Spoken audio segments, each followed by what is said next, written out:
స్వనర్బన్లో మేక చాలా బాధగా కూర్చుని అక్కడే ఆడుకుంటున్న జింకలను చూస్తూ ఉంటుంది. అప్పుడు జింక అక్కడికి వస్తుంది. ఏ గొడ్రాలు, నీకు పిల్లలు పుట్టుంటే ఇలా వేరే వాళ్ళ పిల్లలు ఆడుకోవడం నువ్వు చూసేదానివి కాదు, దరిద్రపురాలా. అలా మాట్లాడకక్క, ఆ దేవుడు నాకు ఆ అదృష్టం ఇవ్వలేదు.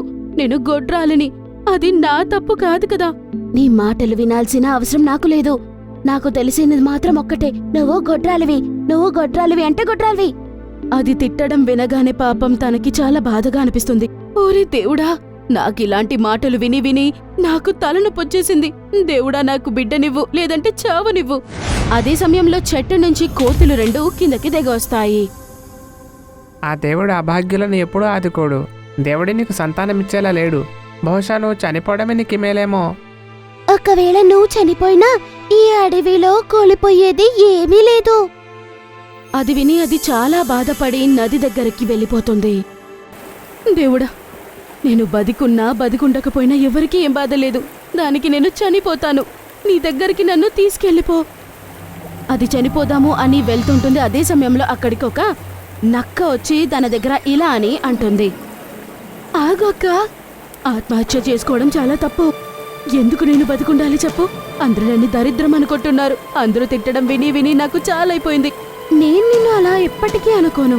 ఈ రోజు నుంచి నేను స్నేహితురాలిని. నువ్వు నాతో స్నేహం చేస్తావా? నిజంగానా? నక్కతో స్నేహం చేసిన మేకకి చాలా సంతోషంగా ఉంటుంది.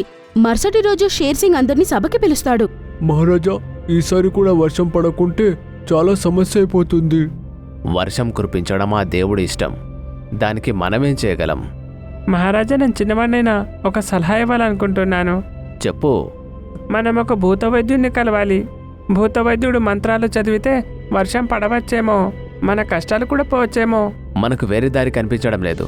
పదండి, భూతవైద్యుని వద్దకెళ్దాం. అందరూ అక్కడి నుంచి ఊజా దగ్గరికి వెళ్తారు.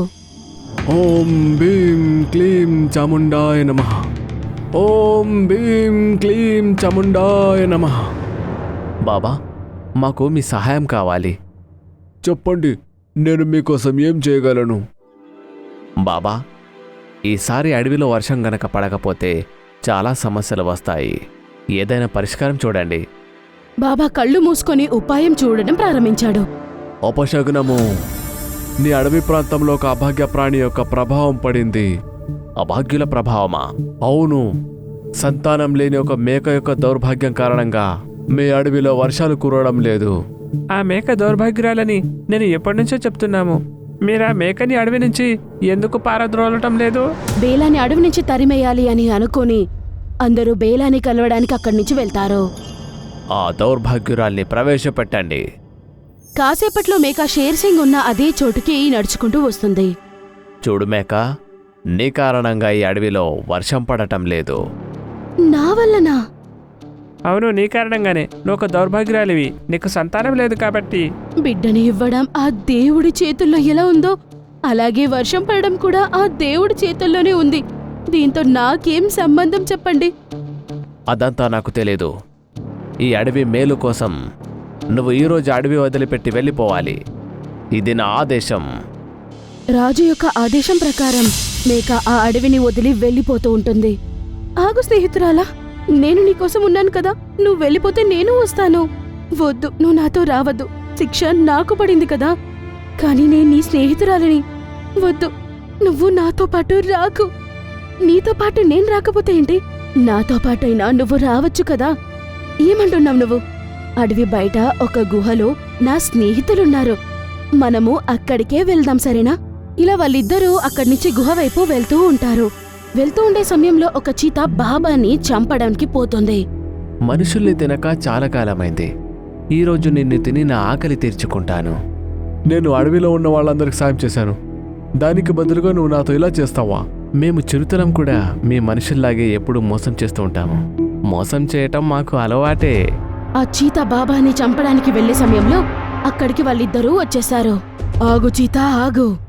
ఒకవేళ బాబాకేమైనా అయితే నేను నిన్ను ఊరికే వదలను. ఒకసారి నీ మొహాన్ని అద్దంలో చూసుకో తోడేలు. నీకు తెలీదేమో, నువ్వు నన్నేమి చేయలేవు.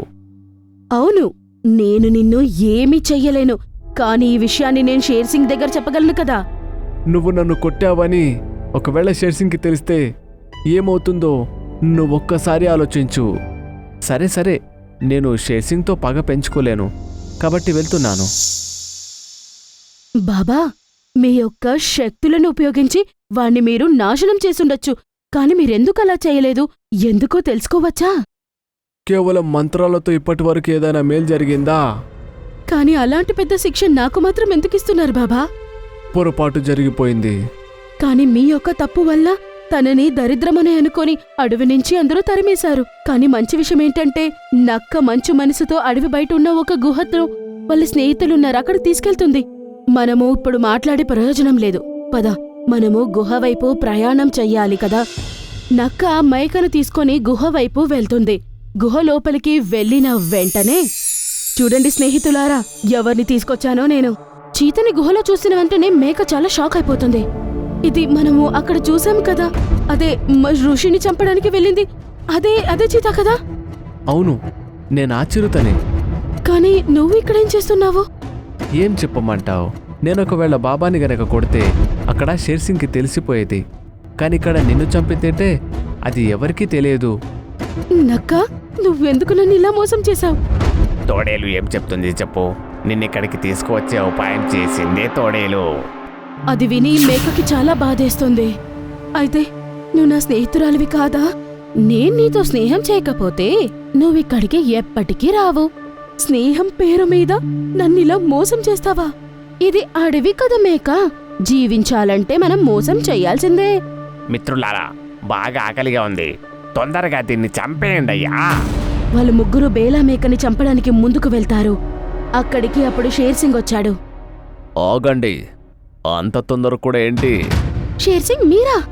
అవును, నేనే.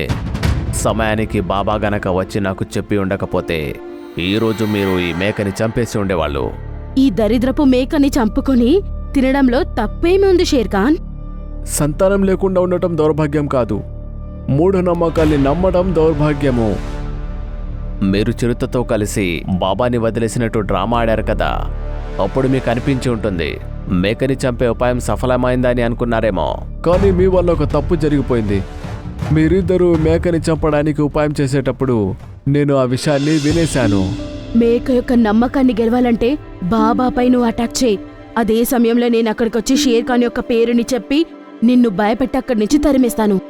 తర్వాత మేక విశ్వాసాన్ని సంపాదించి ఆ మేకను గుహకు తీసుకురావాలి. తర్వాత మేకని చంపి మనం పార్టీ చేసుకుందాం.